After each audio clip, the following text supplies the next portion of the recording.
اعوذ باللہ من الشیطان اللعین الرجیم بسم اللہ الرحمن الرحیم الحمد للہ رب العالمین والعاقبۃ للمتقین والجنۃ للمؤمنین والنار للمنافقین الحمد للہ الذی جعلنا من المتمسکین بولایت علی ابن ابی طالب و اولادہ المعصومین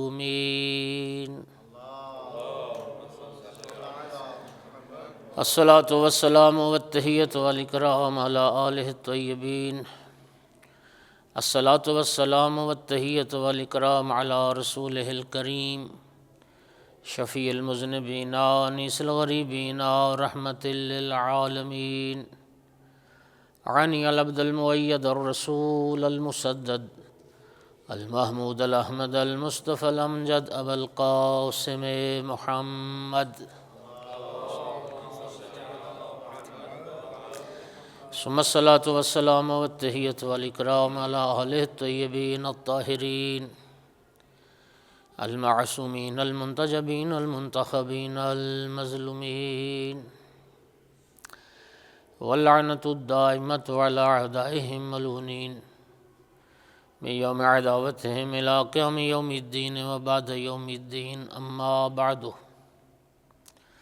فقیل للصادق علیہ الصلاۃ والسلام علی ماذا بنیت امرک یا ابن رسول اللہ فقال علیہ السلام علی اربعۃ اشیاء صلوات.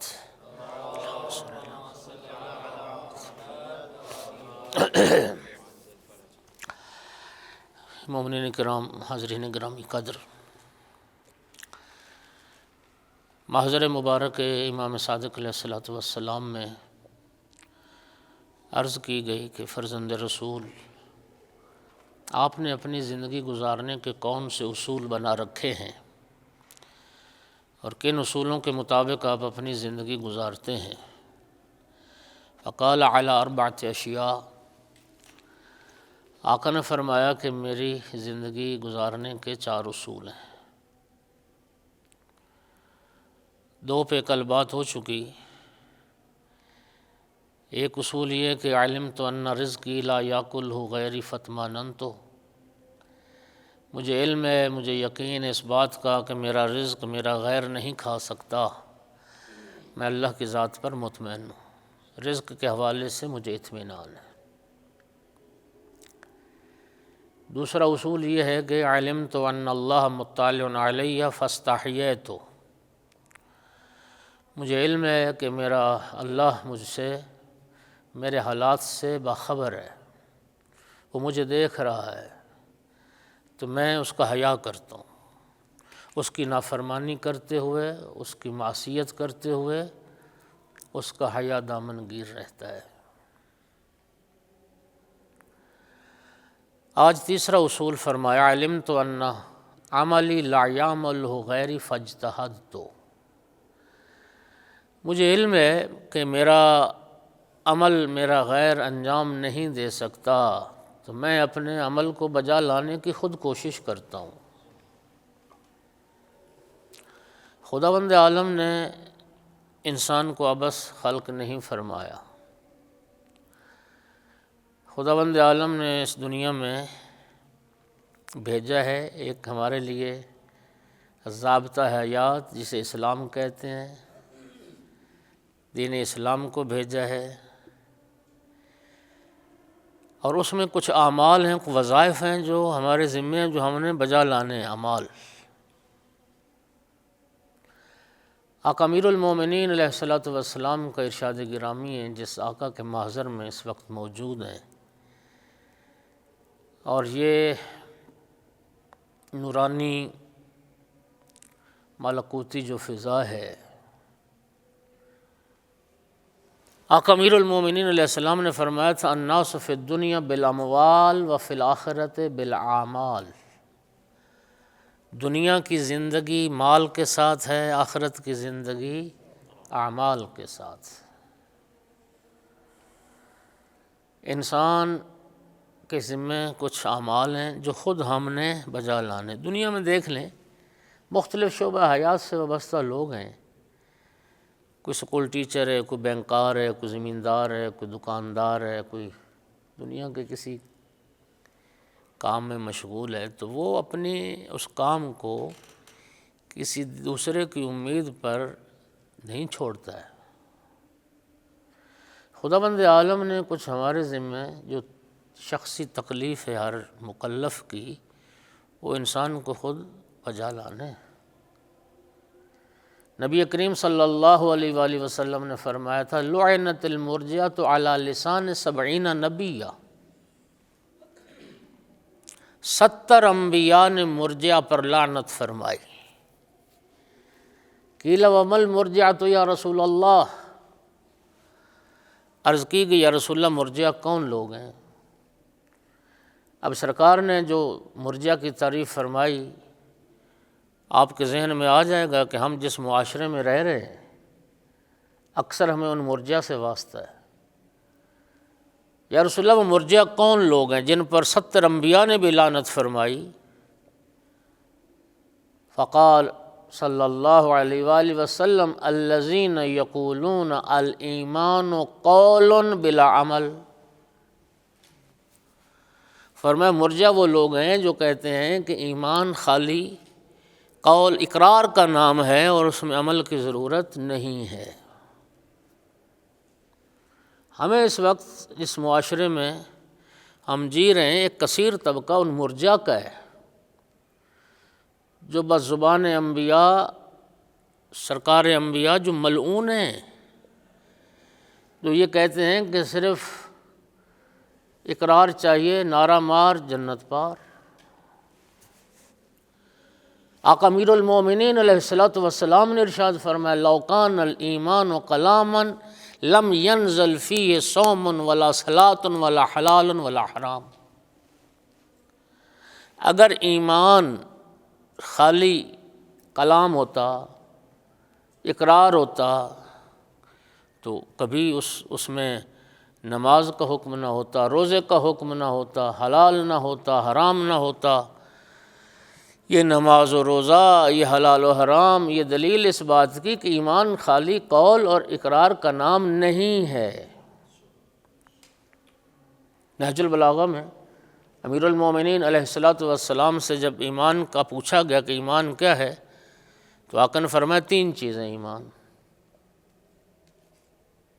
اقرار باللسان وعمل بالارکان وتصدیق بالجنان۔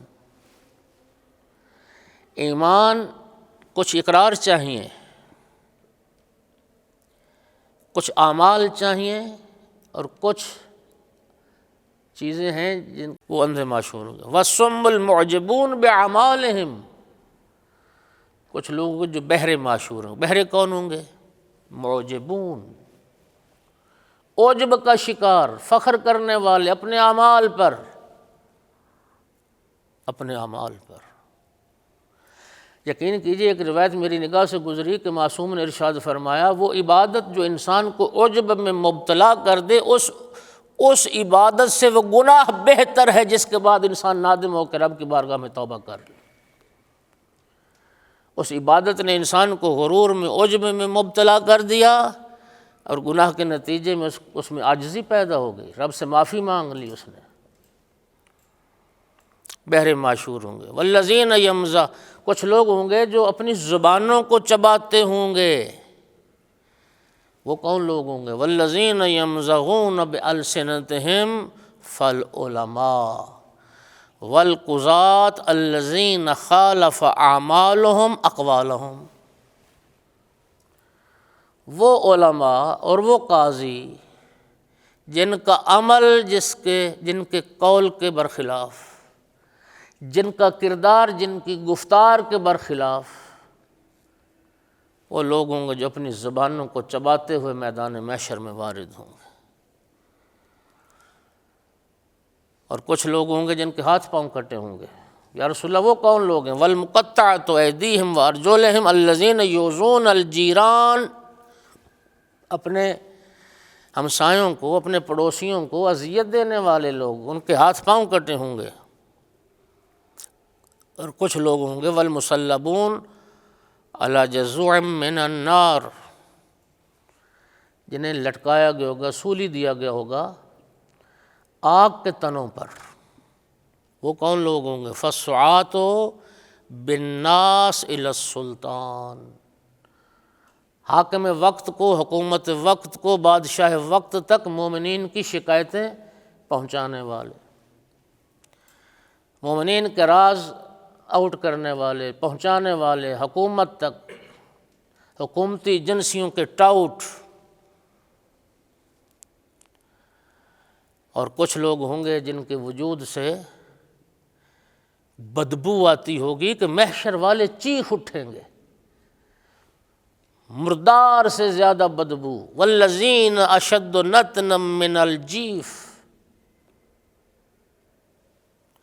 فالذین یتمتعون بالشہوات واللذات ویمنعون حق اللہ فی اموالہم، حرام لذتوں سے متلذذ ہونے والے، حرام کی شہوات سے لذت لینے والے، اور جو مال میں اللہ نے حق رکھا لوگوں کا، وہ مال، وہ حق ادا نہ کرنے والے، خمس، زکوٰۃ، واجبات، یہ لوگ ہوں گے جن کے وجود سے بدبو آتی ہوگی مردار سے زیادہ۔ اور کچھ لوگ ہوں گے جنہیں آگ کے لباس پہنائے جائیں گے۔ والذین ہم یلبسون الجباب فاہل الفخر والخیلاء متکبرین، فخر و غرور کا شکار، وہ لوگ ہوں گے جنہیں جہنم کا لباس پہنایا جائے گا۔ خداوند عالم ہمیں محفوظ فرمائے پروردگار۔ تو سامعین گرامی قادر مومنین کرام، فرمایا میری زندگی کا تیسرا اصول یہ ہے کہ میں خود اپنے عمل کو بجا لانے کی کوشش کرتا ہوں۔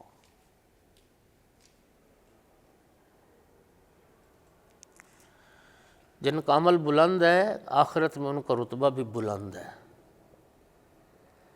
میرے پیش نظر روایات ہیں کہ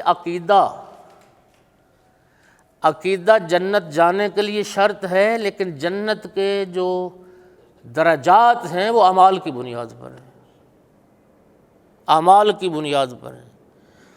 جتنا جتنا مومن عمل میں بلند ہے، اتنا اتنا اس کا پھر درجہ بھی قیامت کے دن بلند ہوتا چلا جائے گا۔ خداوند عالم ہمیں بعمل بنائے، اور خداوند عالم ہمیں اعمال صالحہ کی توفیق عطا کرے۔ چوتھی بات، تاکہ آج بات مکمل ہو جائے، چوتھا اصول میری زندگی کا، علمت ان آخر امر الموت فاستعددت، فرمایا مجھے علم ہے، یقین ہے، میں نے بالآخر مرنا ہے، دنیا چھوڑنی ہے، لہٰذا میں تیاری کرتا ہوں، تیاری، موت کے لیے تیار ہوتا ہوں۔ استعدوا للموت، یہ ائمہ کی وصیت ہے، موت کے لیے تیاری کرو۔ نبی کریم صلی اللہ علیہ وآلہ وسلم نے بھی اور آل نبی نے بھی اس لیے فرمایا موت کو کثرت سے یاد کرو، اکثر ذکر الموت، اور موت کو یاد کرنے کے بھی فوائد ہیں۔ استعداد للموت، نبی کریم صلی اللہ علیہ وآلہ وسلم نے فرمایا ذکر الموت یمیت الشہوات، موت کی یاد شہوات کو مار دیتی۔ دوسرا فائدہ یقلع منابت الغفلہ، موت کو یاد رکھنے والا پھر غافل نہیں رہتا، موت کا تذکرہ اور موت کی یاد غفلت کی جڑوں کو کاٹ دیتی، انسان غافل نہیں رہتا۔ تیسرا فائدہ یقوی القلب علی مواعد اللہ، اللہ کے وعدوں پر یقین اور پختہ ہوتا ہے، ایمان اور مضبوط ہوتا ہے اس بندے کا جس کو موت یاد رہتی۔ اور فرمایا اگلا فائدہ یہ، کوئی شاہ ہے یا گدا، کوئی امیر ہے یا غریب، ہر اس انسان کی زندگی پرسکون گزر جائے گی جس کو یہ پتہ ہو کہ میں نے مرنا ہے۔ لیکن کیا کیا جائے کہ ہم ذکر موت کو نحوست جانتے ہیں، بدشگونی جانتے ہیں۔ نبی کریم صلی اللہ علیہ وآلہ وسلم خطبہ ارشاد فرما رہے تھے اور آقا نے فرمایا کہ ان هذه القلوب تصدع كما يصدع الحدید، جس طرح لوہا زنگ آلود ہو جاتا ہے یہ دل بھی زنگ آلود ہو جاتے ہیں، دلوں کو زنگ لگ جاتا ہے جیسے لوہے کو زنگ لگ جاتا ہے۔ قیل فما جلاؤ یا رسول اللہ، عرض کی یا رسول اللہ اگر دل زنگ آلود ہو جائیں تو دلوں کا زنگ اتارنے کا طریقہ کیا ہے؟ قال بذکر الموت و تلاوت القرآن، فرمایا دو چیزوں سے دلوں کا زنگ اتر سکتا ہے، موت کو یاد کرنے سے اور تلاوت قرآن کرنے سے، تلاوت قرآن کرنے سے۔ اکثر الناس عملا، آقا امیر المومنین علیہ السلام نے فرمایا اکثر الناس عملا اقلہم للموت ذکرا، جن لوگوں کی خواہشات لمبی ہیں، امیدیں طولانی ہیں، وہ موت کو یاد نہیں کرتے، موت کو کم یاد کرتے۔ یہ امیدوں کا طولانی ہونا اور خواہشات کا لمبا ہونا یہ موت کو یاد کرنے میں رکاوٹ ہے، کثرت سے یاد کرو۔ اور مولا امیر المومنین علی ابن ابی طالب علیہ السلام نے تو موت کی بڑی باتیں کی، نہج البلاغہ میں متعدد مقام پر موت کا تذکرہ ہے۔ ایک مقام پہ فرماتے ہیں الناس نیام اذا ماتوا انتبہوا، لوگ خواب غفلت میں سوئے ہوئے ہیں، جب موت آئے گی، جب موت کا تھپڑ لگے گا تب انسان بیدار ہوگا۔ ضرورت اس امر کی ہے کہ انسان موت کے آنے سے پہلے بیدار بھی ہو جائے اور موت کے لیے تیار بھی ہو جائے۔ موت کو کثرت سے یاد کرنے کا حکم ہے، امام تیاری کرتے ہیں موت کی، زندگی میں کفن تیار رکھنے کا حکم ہے۔ اور نبی کریم صلی اللہ علیہ وآلہ وسلم نے فرمایا من نظر الی نظرۃ کتبت لہ حسنہ ولم یکتب من الغافلین، جو زندگی میں کفن تیار رکھتا ہے جتنی بار اپنے کفن پر نگاہ کرے گا اللہ اتنی نیکیاں اس کے نامہ اعمال میں درج فرمائے گا، اور قیامت کے دن اس کا شمار غافلوں میں نہیں ہے، جو موت کے لیے تیار لوگوں میں شمار۔ جناب سلمان محمدی رضی اللہ تعالی عنہ کا جب آخری وقت آیا اور زازان نوکر تھے جناب سلمان کے،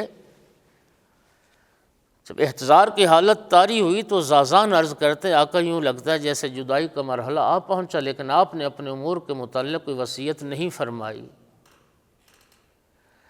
جناب سلمان نے فرمایا کہ زازان تو کیوں پریشان ہوتا ہے؟ آقا آپ نے وصیت نہیں کی، آپ کو غسل کون دے، کفن کون پہنائے، کون جنازہ پڑھائے، کون دفن کرے، کہاں دفن کرے؟ فرمایا زازان یہ حبیب خدا کا مجھ سے وعدہ ہے، تو پریشان نہ ہو، تو میری روح پرواز کر جانے دے، تو میرا تحت الحنک باندھ کے فارغ نہیں ہوگا، علی کے قدم میرے دروازے پر ہو۔ زازان نے عرض کی آقا وہ علی مدینے میں، آپ مدائن میں، کتنے دن کا فاصلہ؟ فرمائی یہ حبیب خدا کا مجھ سے وعدہ ہے، مجھے وہی غسل دے گا جس نے رسول اللہ کو غسل دیا، مجھے وہی کفن پہنائے گا جس نے رسول اللہ کو کفن پہنایا، میرا جنازہ وہی پڑھیں گے جنہوں نے رسول اللہ کا جنازہ پڑھا، مجھے وہی مبارک ہاتھ دفن کریں گے جن ہاتھوں نے جسد رسول اللہ کو دفن کیا۔ زازان کہتا ہے جناب سلمان کی روح نے پرواز کیا، امیر المومنین علیہ السلام باعجاز امامت مدینہ سے مدائن پہنچے۔ جب مدائن پہنچے تو جناب امیر المومنین علیہ السلام نے اس کفن کو کھولا جو جناب سلمان اپنی زندگی میں تیار کر کے رکھ گئے تھے، نہ جانے کب سے تیار کر کے رکھ گئے، 350 سال 400 سال تو عمر مبارک پائی۔ آقا امیر المومنین علیہ السلام نے جب کھولا تو جناب سلمان نے اپنے کفن پر 2 مصرے لکھے ہوئے تھے۔ آپ مدائن میں جائیے گا تو جہاں جناب کا اس وقت قبر مبارک ہے وہاں اندر دیوار پر یہ ساری تفصیل لکھی ہوئی جو میں عرض کر رہا ہوں۔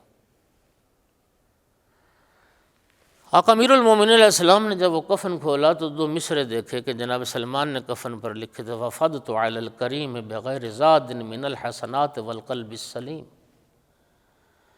جو قرآن پاک کی ان 2 آیات کی طرف اشارہ کہ یوم لا ینفع مال ولا بنون الا من اتى اللہ بقلب سلیم، قیامت کا دن وہ دن ہے جس دن نہ مال فائدہ دے گا اور نہ بیٹے فائدہ پہنچائیں گے، مگر یہ کہ کوئی شخص قلب سلیم لے کر ایک پاکیزہ غیر آلودہ، معصیت سے غیر آلودہ دل لے کے خدا کی بارگاہ میں حاضر ہو جائے۔